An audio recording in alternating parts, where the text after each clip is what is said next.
Hi, my name is Nur Mirza Imanina binti Muhammad Shukri, and today I will brief about the introduction of this mini project.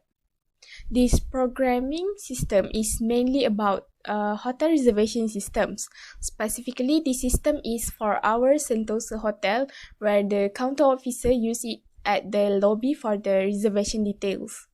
We create a program that can show exactly how to store, manage, and calculate data that we assume from our customer based on what they select on the main menu. As we all know, hotels can be packed with customers, especially on public holidays, school holidays, and weekends. So this system can reduce the jam flow as the system is very efficient for the reservation. Our target in conducting this project is that we hope that our system can be useful more not only to the customers but also for our counter officers by improving the quality and standard of the system so that we can attract more customers and increase the rate of annual financial statements. Not only that, but we also want to provide a system which can be easily managed and operated.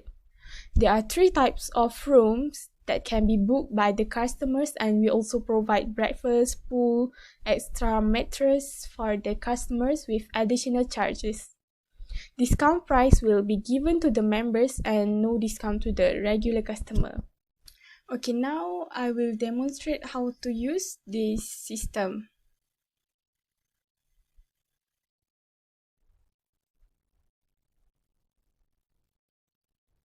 So first, it will display Welcome to Sentosa Hotel, and we need to enter employee number, which is for the attendance.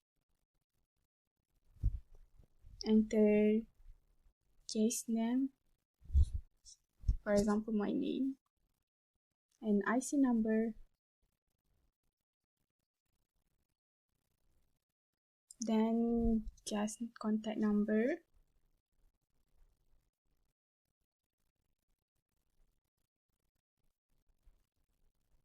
And it will display the availability of the hotel room.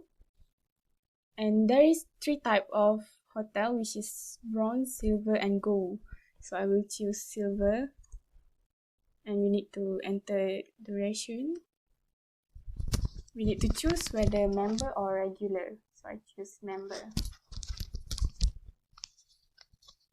So we need to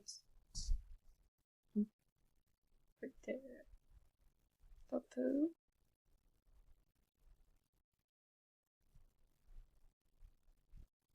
Number person for the pool. If you need any extra mattress.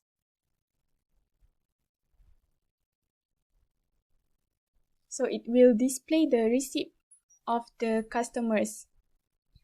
For example, it will show the guest name, guest IC number, guest contact number, duration of stay, room price, amenities, subtotal, government tax, tourism fee, service charge, rebate, and member discounts if we are members. And if we are not members, we will not get the discount. So last, it will display all the totals.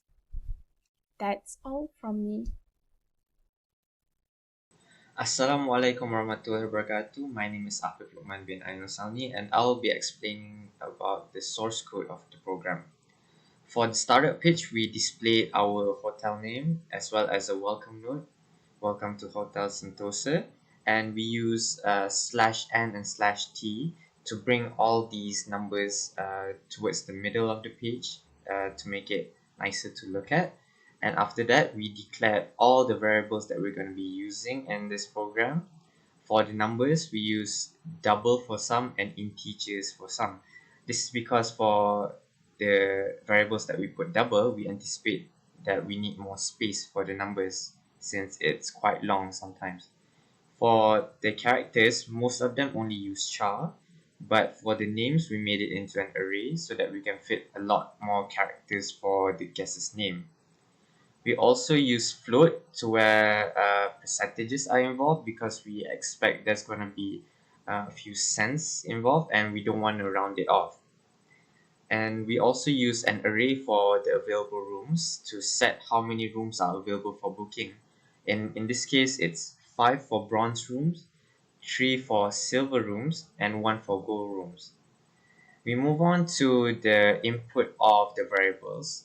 We start off by giving instructions to the clerk on what to key in, and immediately followed by the input of set variables. This is to not confuse the clerk and to go with them step by step.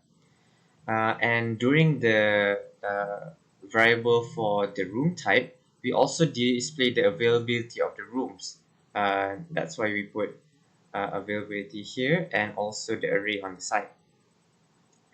And after inputting all the variables, we move on to the switch control structure.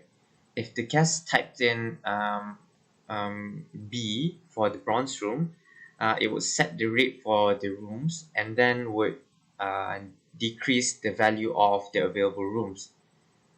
And it would then break and it would move to the first total, which is total 0, equaling to the duration times the rate.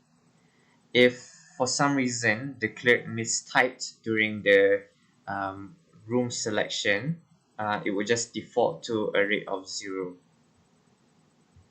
And then we move on to the input of variables for the amenities. We use another array here for the breakfast amenity because we want to differentiate different prices for adult guests and child guests. So that's why we put breakfast 0 as an array for the adult and breakfast 1 as the array for the child. Once they input all these variables for the amenities, it will go to total 1, where breakfast 0 would times 20 and breakfast 1 would times 10, and also for the pool and extra mattresses. And it then would display the total amenities as well as total 1 for the amenities. After that, the program would then total up total 0 and total 1 to get total 2. We then declared the percentages of the taxes and rebates involved by using decimals to simulate percentages. And in this case, we use 0.06 for 6%, 0.1 for 10%, and 0.01 for 1%. The only fixed variable is the tourism fee, which is 30 ringgit. We then have another switch control structure, in which case to differentiate if the user inputted the guest as a member or a regular customer. If they put in the guest as a member, the discount would be total 2 and times 0.1. And if they're a regular customer, the member discount, or if they mistyped, the member discount would just equal to 0. We then move on to total 3, which is the overall total between the pricing of the rooms, the amenities, and also the taxes and rebates involved to get total 3. We then display all the variables that have been inputted before, and we also again use the /n and /t to bring all the variables to the middle for the receipt for the customer. And that's all from me. Thank you.